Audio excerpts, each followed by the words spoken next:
ya, compare dengan yang disampaikan oleh Presiden Macron. Presiden Macron itu susah untuk bisa menyampaikan solusi dua negara. Kenapa?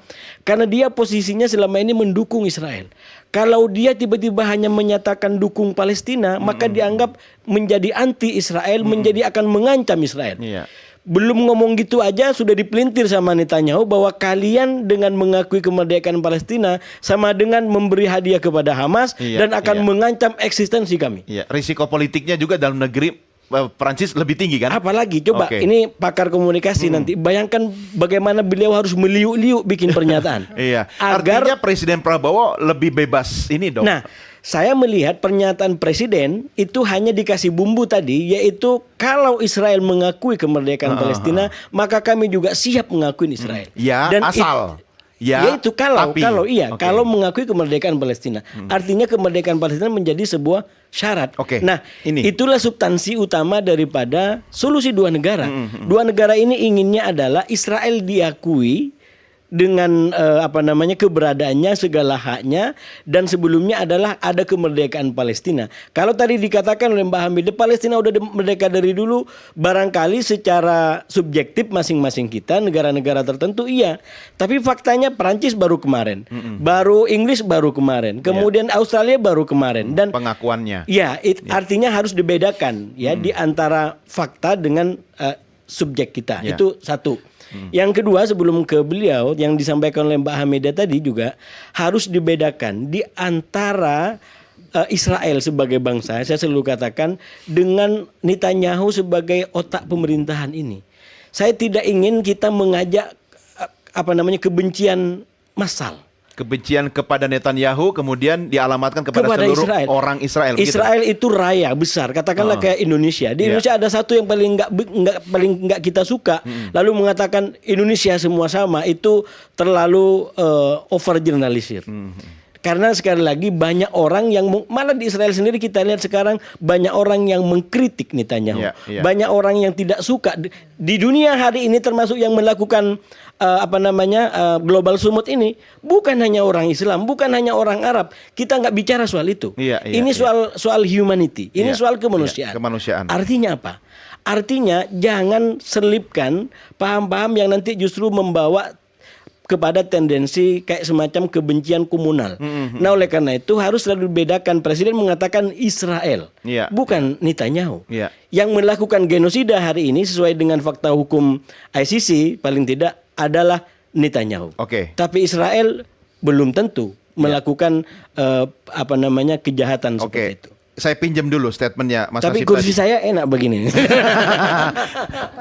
Itu apa? Saya naik dulu. Itu sinyal mau ke Senayan atau gimana? Harus banyak belajar ke Pak Soleh kalau mau jadi anggota dewan.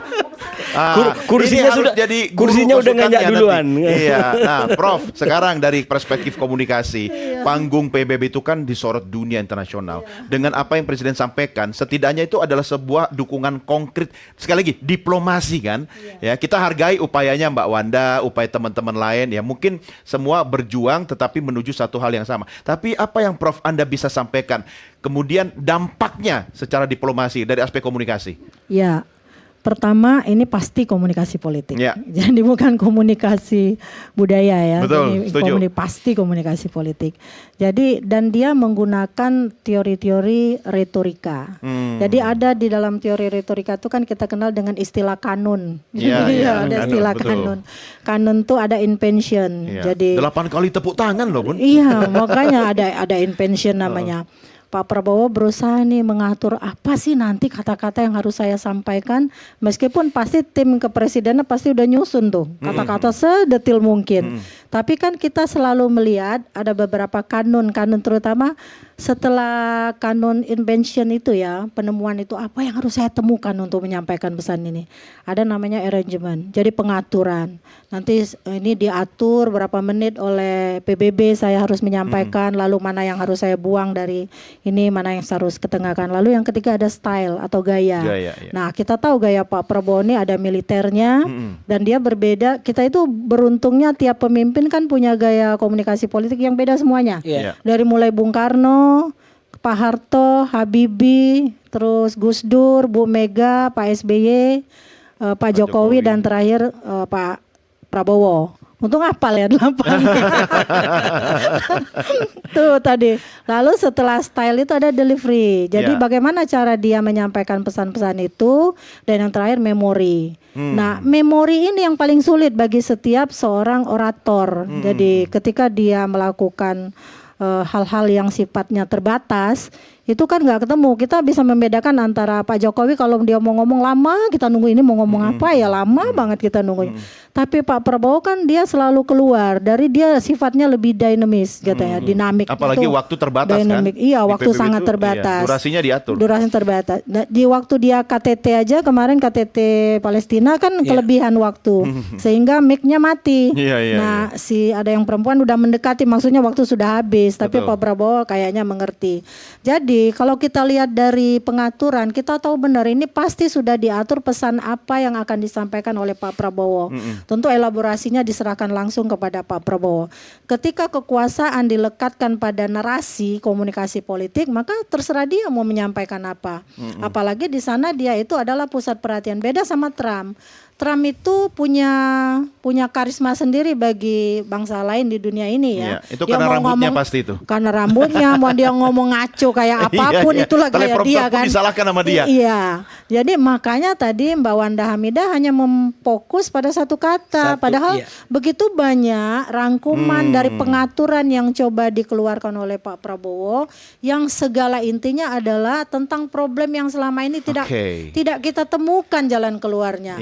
Tentu dengan gayanya menggebu sampai tepuk-tepuk meja, kemudian dia ketemu sama Trump mengatakan, ini bagus banget gayamu sampai tepuk-tepuk meja. Itu kan istilahnya.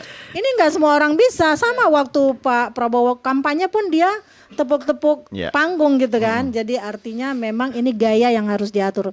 Tapi terus mampu menarik perhatian publik kan. Iya, pesannya nyampai. Substansi, ada kata-kata puitis, ada semua di sana, disatukan dengan narasi-narasi formal, narasi antar bangsa. Jadi komunikasi internasional muncul, komunikasi budaya sebenarnya ada di sana, meskipun komunikasi politik tentang narasi puitis gitu kan. Kita tidak penting misalnya dia menceritakan bagaimana Indonesia yang terdiri dari banyak agama tapi kemudian bisa bersatu. Jadi tidak penting segala hal itu kalau kita tidak bisa bersatu intinya. Iya, itu pun sebenarnya juga untuk menggiring kepada akhirnya solusi dua negara gitu kan. Dua hal yang berbeda sebenarnya dalam satu. Iya, yang paling kuat itu bagi Pak Prabowo itu memori. Dia bisa mengingat gitu ya. Bisa mengingat benar apa nih poin-poin penting di luar teks yang harus sampaikan. Di detik terakhir dia baru ngelihat teks gitu loh. Jadi memang menurut saya kalau tentang substansi tentang Timur Tengahnya bukan lahan saya untuk berbicara. Kalau tapi saya untuk segala pesan itu sudah sampai. Saya melihat ketika kita berbicara ada orang yang diam, berarti orang mendengarkan. Menyimak. Tapi kalau kita berbicara orang sibuk main HP, goyang kaki, itu nggak menyimak. Tapi bisa kecuali kursinya jalan sendiri. Yang salah kursinya. Kalau saya lagi ngomong tiba-tiba beliau turun lagi, saya berpikirnya gini, beliau mau meninggalkan. Bicara kan gitu. Bukan, ini kursinya udah lebih progresif. Iya, tapi semuanya saya lihat fokus. Meskipun memang yang banyak tepuk tangan adalah delegasi dari Indonesia ya. Tidak semua, tapi orang seperti terpukau kalau menurut saya tuh. Sehingga lupa untuk tepuk tangan yang banyak dan yang terakhirnya gitu. Saya terus terang kali tepuk tangan loh. Iya, saya terus terang begini mengamatinya ya. Ini untuk kurang lebih 20 menit dan tertata sedemikian rupa, pesan yang begitu padat. Artinya dipersiapkan dan itu kalau dalam ilmu tulisan ya, kita belajar tulisan Mas Doni ya, itu kan artinya masing-masing kalimat, masing-masing paragraf ada maknanya. Seperti tulisan Anda yang tajam dan keren ya, itu begitulah, kan. Karena itu tulisan itu, pernyataan itu nggak bisa langsung main potong. Itu bahaya. Jadi dia punya korelasi di antara satu paragraf dengan paragraf yang lain. Bisa multitafsir ya kalau asal potong. Ini biar kita lebih lengkap ya pemahamannya. Pada tahap invention itu kan ada pengantar atau pendahuluan, itu dia, ada isinya, ada penutupnya, dan itu sudah dilakukan. Jadi mau terlepas dia nggak baca teks, kemudian itu memang beruntun. Karena kalau beliau itu mahasiswa saya, kayaknya nilainya udah A itu. Tapi beliau presiden kita kan gitu. Untung saya mahasiswa beliau dulu. Jadi ya memang kalau kita analisa secara teks gitu ya, itu memang dimulai dari pengantar umum tentang realitas kemajmukan kurang Iya. lebih kan Iya. bahwa kita Iya. berbeda-beda, Tapi kan baru itu banyak aspek sejarah. Iya. Membuat aspek sejarah itu ke dalam satu diksi yang simpel itu kan butuh keahlian kan? Itu dia. Iya Dan kan? Tanpa mengubah makna gitu. tanpa mengubah makna. Belum baru kemudian substansi isi-isi yang Iya, ditata iya. sedemikian rupa. Iya. Soal katakanlah apa namanya perubahan iklim, Iya. soal apalagi soal Itu gimmick-gimmick lah. Iya, Cuma pertanyaan penting saya adalah apakah pidato presiden itu mampu kemudian membuka mata dunia, membangunkan negara-negara lain yang akhirnya untuk mereka terdorong untuk mengikuti two state solution tadi. Ya, kalau kita mau baca ke sana tentu kita harus lihat beberapa hari, beberapa minggu setelah ini gitu. Karena kan orang pasti akan membicarakan dan menilai dulu. Cuman kalau hari ini kita baru bisa menilai pada katakanlah muatan tekstual dan substansi daripada yang disampaikan. Untuk sementara ini 184 ya. 142 142 negara yang yang sudah. sudah Artinya, mengakuin. apakah maksud pertanyaan Mas Doni, apakah setelah pidato Pak Prabowo bisa Bisa lebih nambah banyak lagi? negaranya yang mendukung. Ya, itu tidak otomatis Nggak menurut bisa saya. instan. Ya, Tidak. dan sekali lagi faktornya banyak orang yang bekerja, Oke, bukan sebentar. hanya Saya Presiden coba Prabowo. balik ke Mbak Wanda dulu ya. Ini Mbak Wanda paling jauh soalnya. Mbak Wanda masih bersama kami? Halo Mbak Wanda?